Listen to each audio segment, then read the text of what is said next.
W.F. House presents an unabridged recording of Pennies from Heaven by James P. Blaylock, narrated by Laurel Lefkow. Friday. Chapter 1.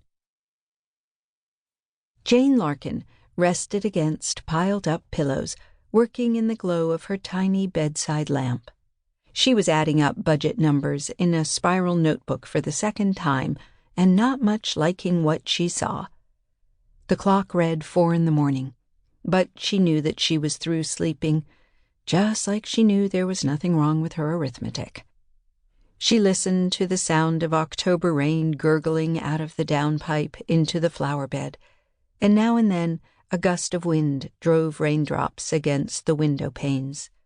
Summer had abruptly turned into fall at the end of August this year, and there had been an unending succession of cool days and cooler nights throughout September, with unseasonable rain 2 or 3 times a week, often heavy.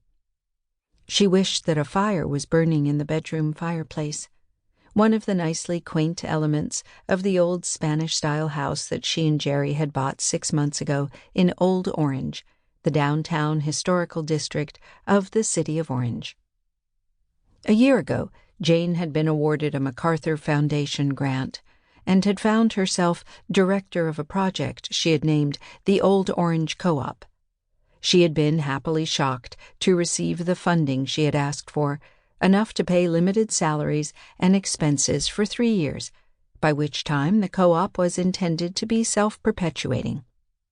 That would be possible only with help from the city and elusive private money. The months, however, were flying fast, and the perpetual rain was literally drowning the co-op's activities. Jerry breathed evenly on the opposite side of the bed, half out of the covers, his legs stippled with the glow of the street lamp slanting through the blinds. She discovered when they were married that sleeping was one of Jerry's talents. His black hair was bedraggled, as Jane's mother used to say, and his face wore a serene expression. He was tall enough to take up the length of the mattress, and even in sleep his muscles were clearly defined, which came from years of swimming. Jane envied his ability to eat anything and not gain weight. She thought about waking him up, accidentally on purpose, so that she had someone to talk numbers with. He was good at convincing her not to worry. The melody from Pennies from Heaven came into her mind. Sample complete. Ready to continue?